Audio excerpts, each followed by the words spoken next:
Mga master, sa loob ng mahigit 3 taon na magkasama tayo dito sa atin pong Facebook page at sa YouTube ay marami po tayong natatanggap ng mga reklamo tungkol sa GSIS loans in particular. Actually, halos wala pong araw na wala tayong matanggap na reklamo. Kaya nakapag-desisyon po tayo before na hindi po mag-loan sa GSIS. Pero lately, this month lamang po ay nagdesisyon po ako na mag-avail ng isang uri ng loan mula sa GSIS. At dito sa episode na ito ay ibabahagi ko po kung bakit ako nagdesisyon na mag-avail ng loan na ito. So matagal pa na po ay sinubukan ko rin yung GFAL before, pero hindi po ako nag-qualify dahil wala po akong existing na account by that time. Hindi ko po pinaprocess yung UMID account ko. So ngayon ay meron na po yung temporary card. So nag-apply po ako ng regular policy loan sa GSIS.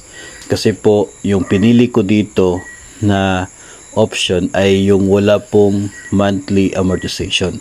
So hindi po ako naglagay ng amount na i-deduct from my salary para pambayad sa policy loan na ito.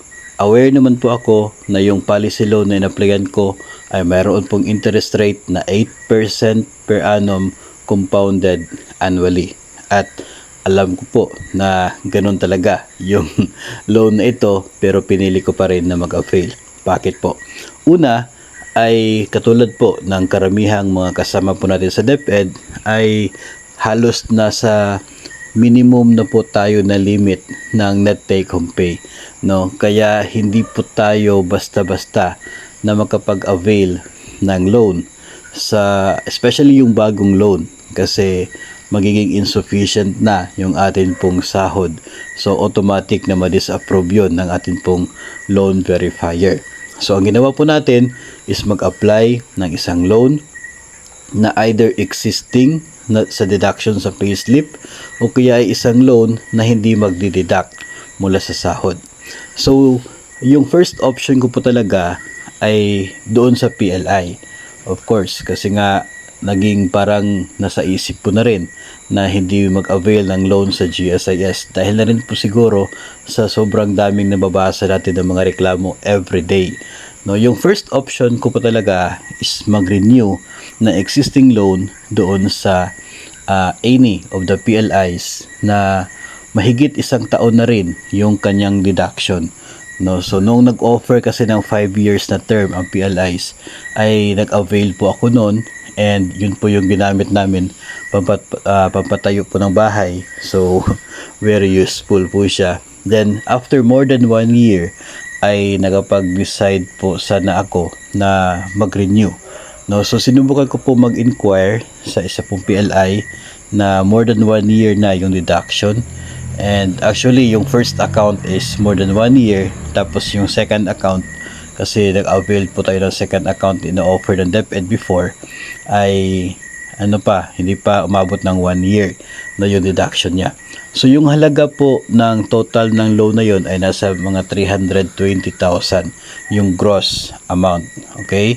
Yung gross amount. Alam po natin na kapag tayo po ay mag-renew ng isang loan sa isa pong PLI, yung kanila pong babawasan ng 6% na service fee ay doon sa gross amount ng inyong loan. So, if you have this 320,000 na loan sa isang PLI at gusto po ninyong i-renew ito, then it will cost you about 19,000 sa service fee pa lang. So, yung sagot po ng PLI when I ask about kung magkano yung magiging net proceeds, ang sinabi po ay nasa 28,000. So, more than 1 year of payment, yung magiging net proceeds ko ay nasa 28,000. Of course, labas na po doon yung para sa service fee. So napaisip po ako noon na tatanggap ako na nasa 28,000 na net proceeds, tapos by the loan application mismo ay parang namigay na ako na nasa 19,000 para sa service fee ng aking loan kapag i-renew ko siya. So for me, yung nasa isip ko ay hindi pa siya ganun ka worth it, no, na after more than 1 year, ito po yung makukuha ko, tapos ito yung cost na kapalit ng pag-avail ng loan. So hindi ko tinuloy yung plano sa isang PLI, and then I decided na dito na lang muna sa isang loan na siya pong wala namang monthly amortization kasi may option na ganun. Tapos I know in myself na one of these days unti-unti ko siyang bayaran, no, kasi pwede naman po magbayad sa remittance centers kung hindi ka pupunta ng GSIS, no. So para nang sa ganun na hindi po maging malaki o hindi po tutubo ng malaki talaga yung loan. Kasi alam ko na 8% compounded annually yung kanyang interest rate. So yung loan amount pala na na-avail ko sa may policy loan is nasa 12,000 pesos kasi nga maliit lang yung atin pong contribution kasi maliit po ko yung sahod ng mga non-teaching personnel. So nasa 12,000 yung na-avail na loan, tapos using the interest rate ay mga nasa 960 or below 1,000 pesos yung kanyang magiging interest after 1 year. So yun yung naging option ko, knowing na in 1 year nasa 1,000 or less than 1,000 yung magiging interest niya. So if babayaran ko siya ng mahigit 1,000 sa loob ng isang taon, nabayaran ko na yung interest for 1 year, tapos nabawasan pa yung kaniyang gross loan amount. At hindi na ako namigay ng service fee na nasa 19,000. Kasi po, hindi naman ganun kalaki yung needs na kinakailangan by that time during my loan application. Kaya yun po yung naging option ko. So, sa mga ganitong sitwasyon kasi, nagagamit, no, yung ating knowledge doon sa terms and conditions ng mga loans.